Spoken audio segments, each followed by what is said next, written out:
Well, hello and welcome to Critical Weight Theory. And in this episode, I'm looking at one beast of a film, one of the largest and most ambitious war films ever made, A Bridge Too Far, which was released in 1977, and it was quite an undertaking. Directed by Richard Attenborough, who is known widely to pop audiences for playing the owner of Jurassic Park, it's based on Cornelius Ryan's best selling book. The film dramatizes the disastrous Allied offensive known as Operation Market Garden, which actually happened in September 1944. So, its screenplay was written by William Goldman, one of Hollywood's greatest screenwriters, whose credits include Butch Cassidy and the Sundance Kid, and later The Princess Bride.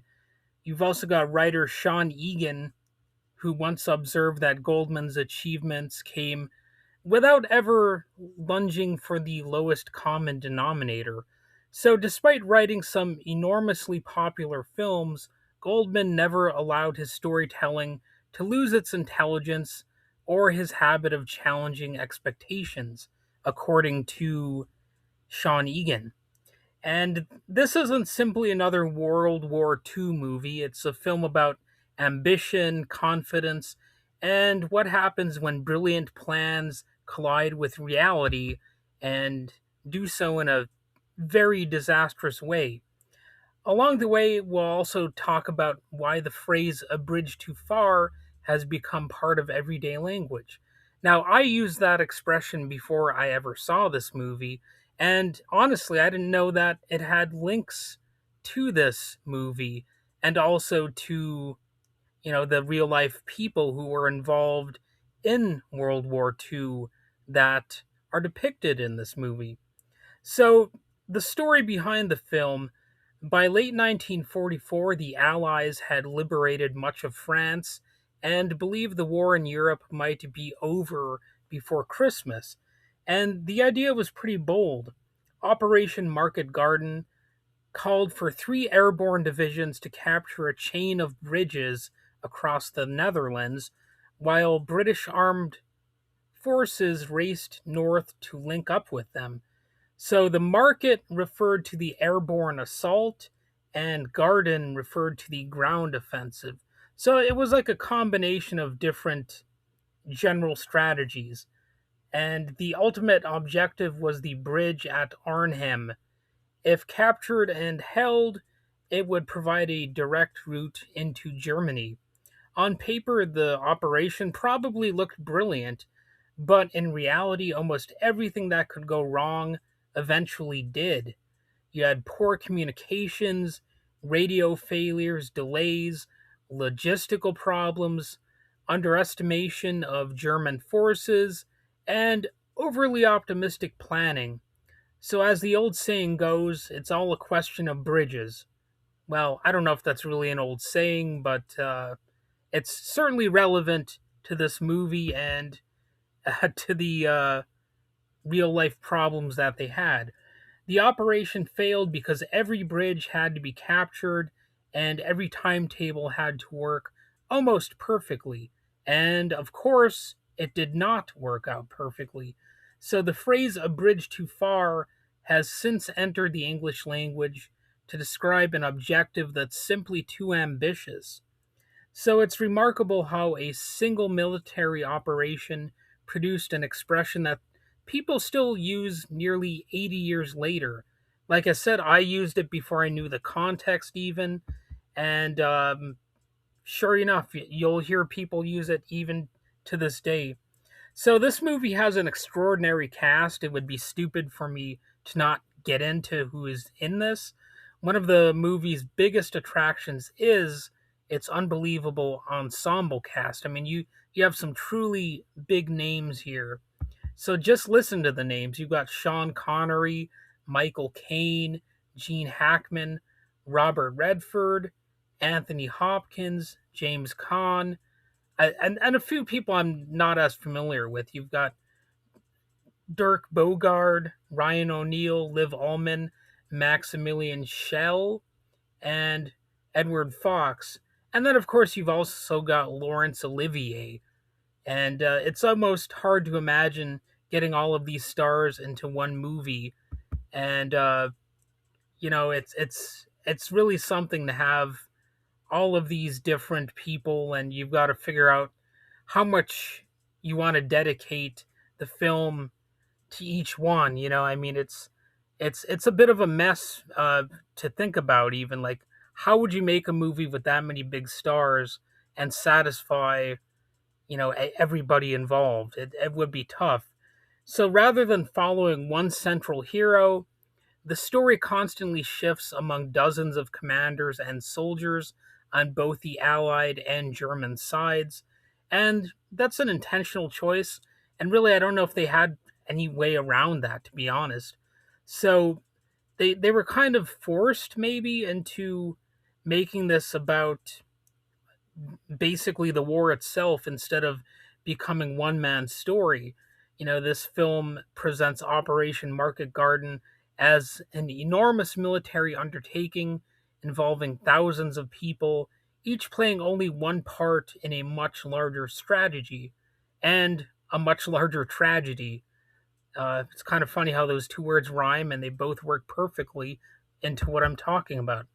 So, you might wonder about a movie like this. What about the historical accuracy? Well, there is some good news here because one reason A Bridge Too Far continues to be respected is its reputation for its historical accuracy. If someone asked, "How do I teach history?"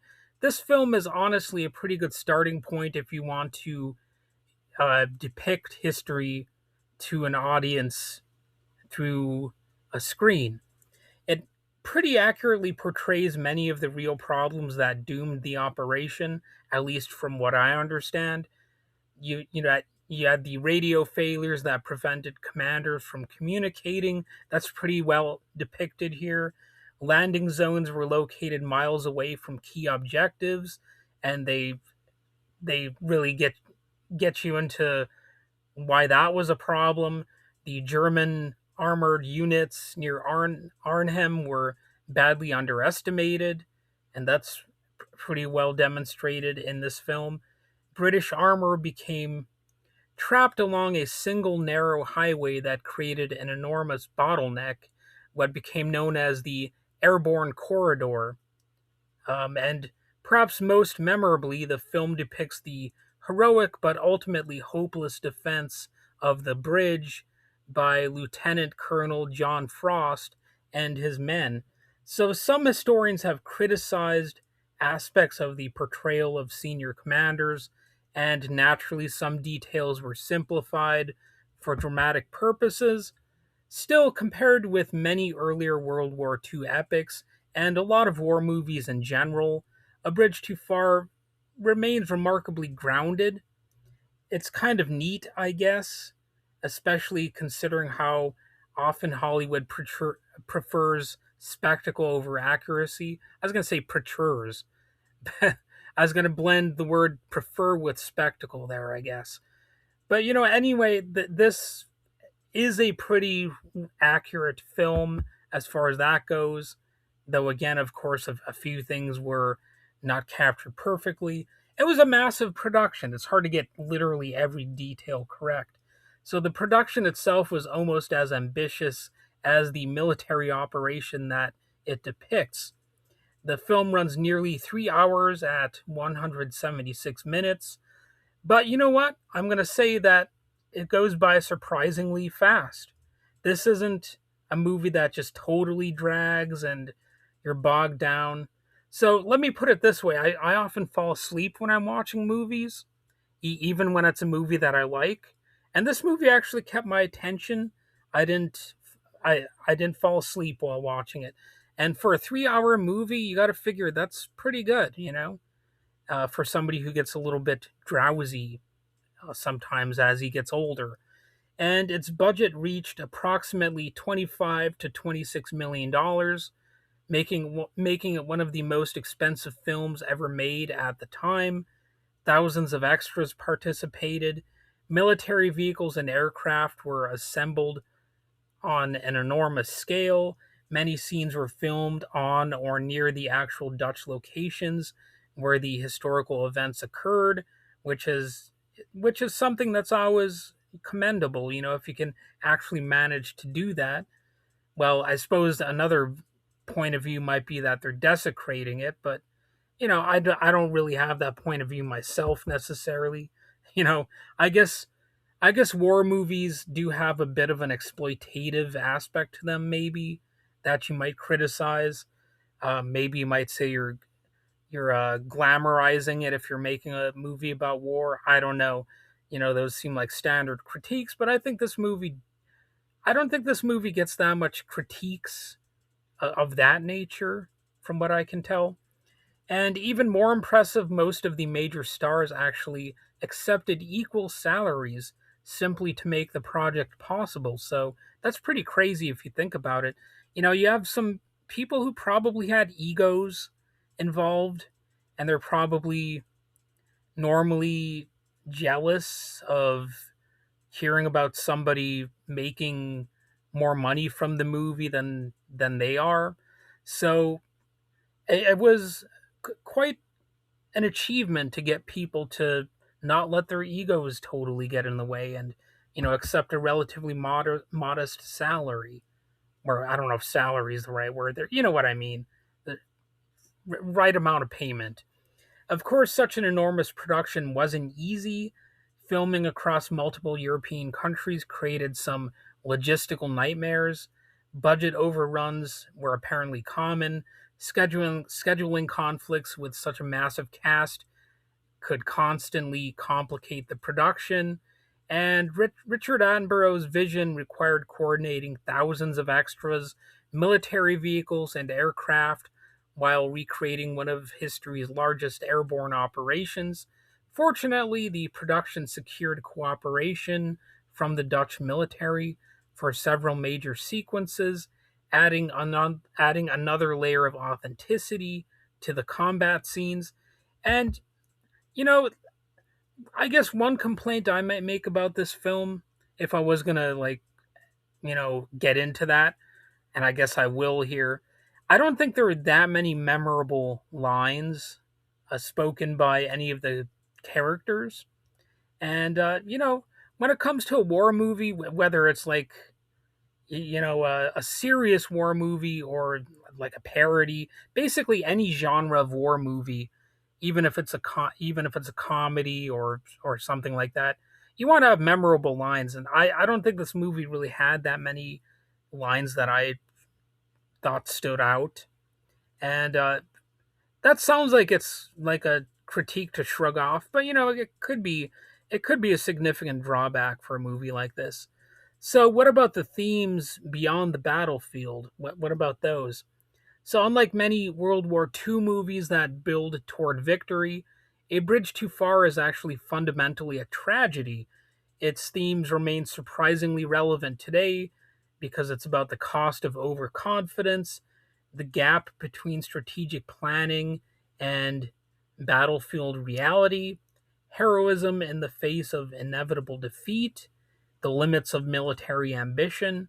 And it's easy to say, I always trust my gut, because sometimes instinct works, sometimes confidence isn't enough, though. And that's what this movie kind of is about. Operation Market Garden reminds us that optimism cannot overcome bad assumptions and also just bad luck.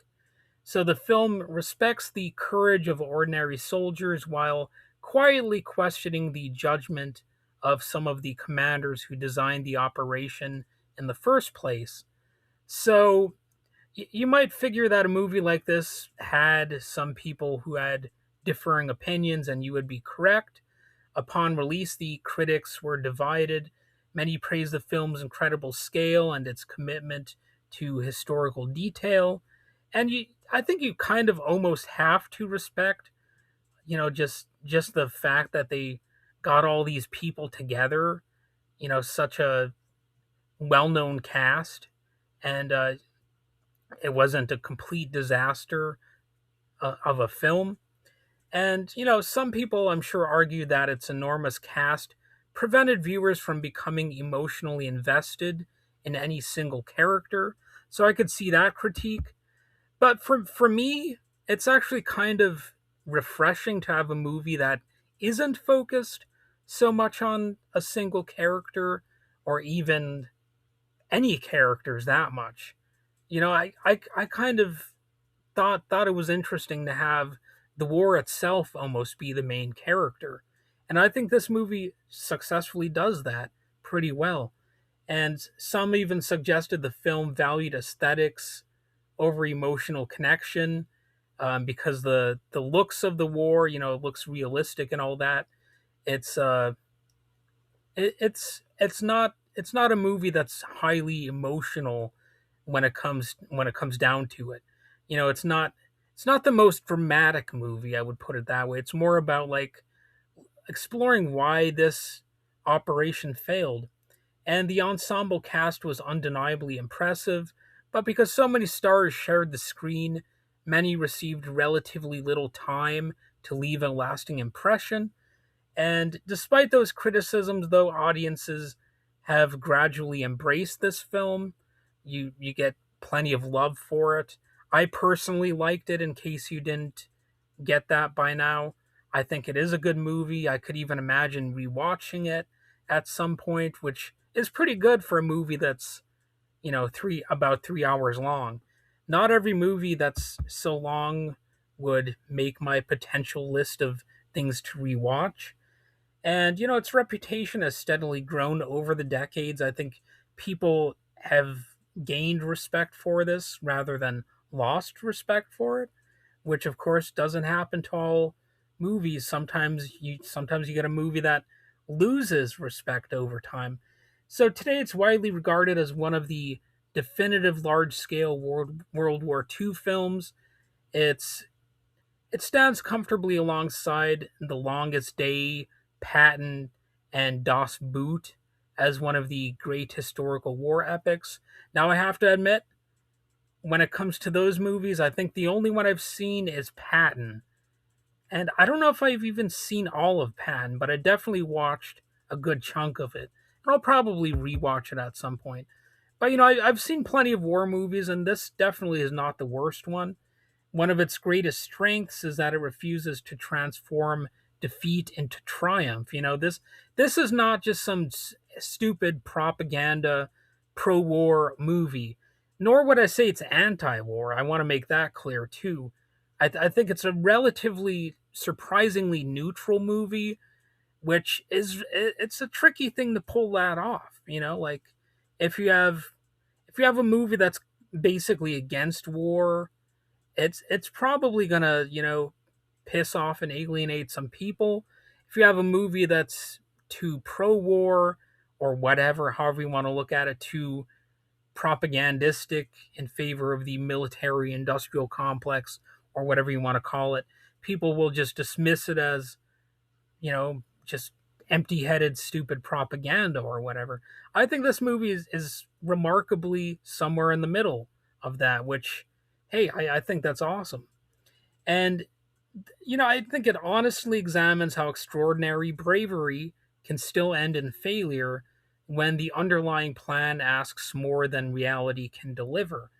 And at one point, you almost find yourself thinking, oh, this is pretty dark. And that's exactly the point. But it also doesn't beat you over the head with darkness either. It's not really a bleak and depressing film, because I don't think it had to be. I mean, you might say that it should depict the brutality of war and be darker than it is or something like that, but I think it's just dark enough to get the point across, and without being sort of overtly, leading you into thinking that uh, this is a message movie. It is a message movie in some ways, but it just doesn't beat you over the head with it. It's not overly emotional. So the film's title, it comes from a remark attributed to British Lieutenant General Frederick Browning, often called the father of the British Airborne Forces.